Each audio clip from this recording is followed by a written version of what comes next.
அன்புக்குரியவர்களே, ஆண்டவர் இயேசுவின் இனிய திருப்பெயரில் உங்களை அன்போடு வாழ்த்துகின்றேன். இயேசுவின் ஆளுமை என்னும் தொடரில் இன்று முதல் இயேசு ஒரு நல்ல ஆசிரியர் என்னும் தலைப்பின் கீழ் சில செய்திகளை உங்களோடு பகிர்ந்து கொள்ள விரும்புகின்றேன். இயேசுவுடைய பணிகளில், அவரது முப்பெரும் பணிகளில் தலையான பணியாக, முதன்மை பணியாக ஆசிரிய பணி, கற்றுத்தரும் பணி அமைந்தது என்னும் வியப்பான செய்தியை மத்தேயு நற்செய்தியில் நாம் காண்கிறோம். மத்தேயு நற்செய்தி 4ஆம் அதிகாரம் 23வது இறைமொழியில் அவருடைய பணியை பற்றி சொல்லப்பட்டிருக்கிறது. இயேசு கலிலேய பகுதி முழுவதும் சுற்றி வந்தார். அவர்களுடைய தொழுகை கூடங்களில் கற்பித்தார். விண்ணரசு பற்றிய நற்செய்தியை பறைசாற்றினார். மக்களிடையே இருந்த நோய் நொடிகள் அனைத்தையும் குணமாக்கினார். கற்பித்தார், பறைசாற்றினார், குணமாக்கினார்.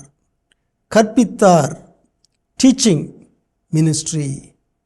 பறைசாற்றினார், ப்ரோக்ளமேஷன் மினிஸ்ட்ரி. குணமாக்கினார், ஹீலிங் மினிஸ்ட்ரி.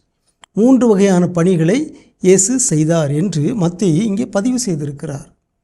இதில் முதன்மையான பணியாக கற்பித்தார். எனவே கற்றுக் கொடுப்பது என்பது இயேசுவின் முதன்மை பணியாக இருந்தது.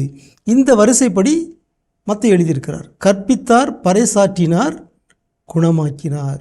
இது தற்செயலாக நடக்கவில்லை, வேண்டுமென்றே செய்யப்பட்டிருக்கிறது என்பதை 2வது முறையாக இதே பதிவு உறுதி செய்கிறது. மத்தேயு நற்செய்தி 9ஆம் அதிகாரம் 35வது இறை வார்த்தை. அதில் சொல்லப்பட்டிருக்கிறது, இயேசு நகர்கள் சிற்றூர்கள் எல்லாம் சுற்றி வந்தார். எங்கும் அவர்களுடைய தொழுகை கூடங்களில் கற்பித்தார். விண்ணரசை பற்றிய நற்செய்தியை பறைசாற்றினார். நோய் நொடிகள் அனைத்தையும் குணமாக்கினார். ஆகவே கற்பித்தார், பறைசாற்றினார், குணமாக்கினார் என்று 2 இடங்களில் இதே வரிசைப்படி மத்தேயு பதிவு செய்திருக்கிறார். 3 பணிகளும் முக்கியமான பணிகள். 3ஐயும் இயேசு செய்தார். ஆனால் முதலில் வருவது கற்றுக் கொடுத்தார், கற்பித்தார். எனவே ஆசிரிய பணி, அந்த பணியை இயேசு ஒரு முதன்மையான பணியாக வைத்தார். முதலில் கற்றுக் கொடுக்கின்றார், அதன் பிறகு உணவு கொடுக்கின்றார், அதன் பிறகு நலப்படுத்துகின்றார் என்று பல இடங்களில் நாம் பார்க்கிறோம்.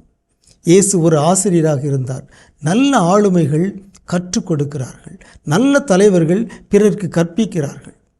அவர்களிடமிருந்து நாம் நல்லவற்றை கற்றுக்கொள்கிறோம். ஒருவரிடமிருந்து கற்றுக்கொள்வதற்கு ஒன்றுமே இல்லை என்றால் அவர் ஒரு தலைவர் அல்ல, அவர் ஒரு ஆளுமை அல்ல. நல்ல ஆளுமைகள் பிறருக்கு நல்லவற்றை கற்றுக் கொடுக்கிறார்கள். இயேசு ஒரு தலை சிறந்த ஆசிரியராக, போதகராக விளங்கினார். கற்றுக் கொடுப்பதே அவருடைய முதன்மை பணியாக, முக்கிய பணியாக அமைந்திருந்தது. அது அவரது ஆளுமைக்கு ஒரு சிறந்த சிறப்பை சேர்க்கிறது. இயேசுவிடமிருந்து நாமும் கற்றுக்கொள்வோமாக. உங்களுக்கு அமைதி உரித்தாக.